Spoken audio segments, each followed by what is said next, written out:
Hot teacher started giving us strange homework. Our latest assignment was horrifying. I think every straight guy in my school was attracted to Miss Bell. Everyone in my class would get perfect scores on her homework just so they could get her approval. That was, until the horrifying truth behind her strange assignments was revealed. She wasn't a bad teacher, but her homework was very different from other teachers. For certain students, she'd ask them to come to her house after school so they could complete assignments together, and if they didn't, they'd be forced to fail. The students that got given these assignments just happened to also be the best-looking guys in the class. Of course, they didn't complain. Teenage guys getting invited to their hot teacher's house. Who would turn that down? They just didn't realize her disgusting true intentions. The same can't be said for the girls in the class. They were clearly her least favorite students. She would usually just ignore them, or she'd just ask them extremely hard questions to make them look stupid in front of the rest of the class. Whenever any of the boys asked for help, she'd always make sure to lean right over their desk with a low button-down shirt to help explain. Specifically, the good-looking guys. My friend Sean nearly creamed his pants when she leaned down next to him when wearing a low button-down shirt to explain how to properly use an adverb. I mostly ignored this for the part, until the rumor spread that Miss Bell was sleeping with her favorites.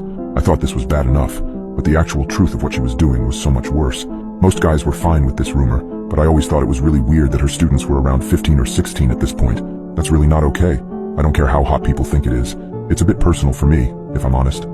My older sister was preyed on by one of her teachers when she was a freshman. It only came out when she got pregnant at age 14. That guy's still rotting in jail, and when he gets out, I'm gonna probably punch his face till it breaks. I didn't want to just throw around false accusations, so I checked for myself.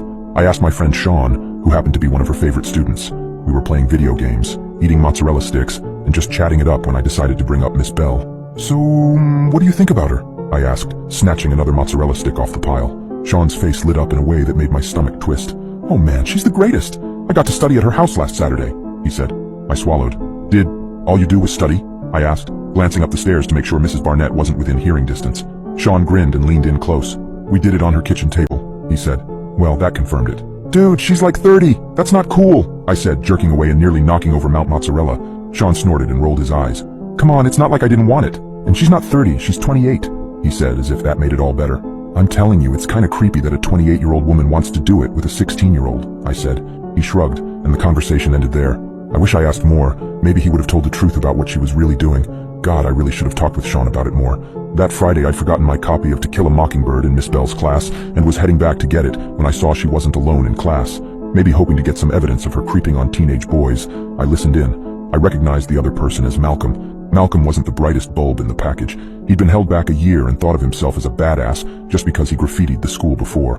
Right now, Malcolm was crying and I felt sick to my stomach. I just don't want to lose you, Tia, he said between choked sobs. Oh, baby. Miss Bell brought Malcolm into a tight hug. You won't lose me. I love you, and you love me. That's why I know you'll do your very best to keep me. Malcolm sniffled and pulled back, but there was this oddly peaceful smile on his face. I'll do it. You know I can, he said. That's my baby.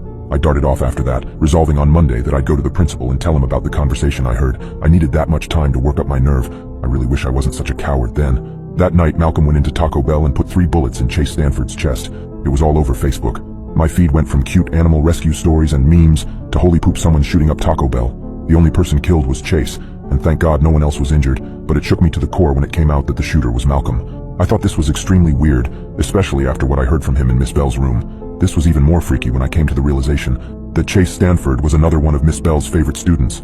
It was like everyone went effing crazy over the span of a single night. My mom ended up guarding the door with a gun while my dad watched the back door while wielding a baseball bat.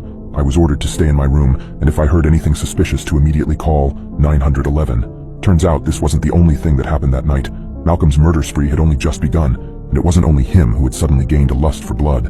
An hour after Malcolm murdered Chase, someone broke into a party at Elijah's house and proceeded to beat the hell out of him before putting another bullet in his back. Unlike Chase, Elijah managed to survive after some serious surgery, although he'd never walk again. Another one of Miss Bell's favorite students, Elijah, the head of the debating team and one of the hottest guys in class. Something was really wrong about this. Yet this wasn't the end of that night. Malcolm ended up getting stabbed to death that night by someone else. He was found bleeding out on a street corner. He didn't even make it until the medics got there.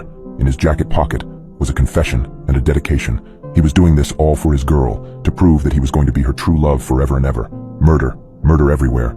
Everyone in my school made it their responsibility to keep everyone updated as soon as they could. All I could do was watch.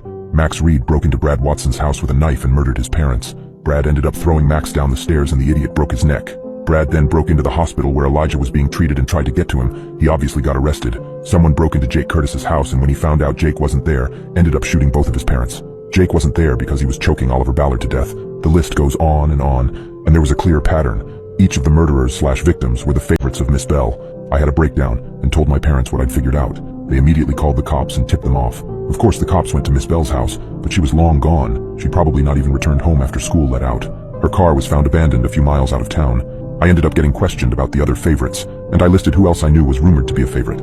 I'd like to think I saved a few lives by doing that. I didn't save Sean's though. When the police caught up to him, he'd been in the process of shooting another student in the head. The mystery second shooter. I don't know how they talked him down from the gun, but he was brought in. He's going to spend a long time in prison. The sun came up and over a dozen people were dead. 5 favorites remained and all of them were locked up in prison. Their stories were basically all the same though. Miss Bell told them that they had to. She'd managed to manipulate all of her teenage lovers into murdering each other before she skipped town. Why, we don't know. Miss Bell's gone with the wind. Heck, they found out that wasn't even her real name. Her real identity is a mystery. Even to this day, every week I go visit Sean in prison. I'm proud of him for sticking around. Last time I saw him though, I noticed something on his left hand, a golden ring.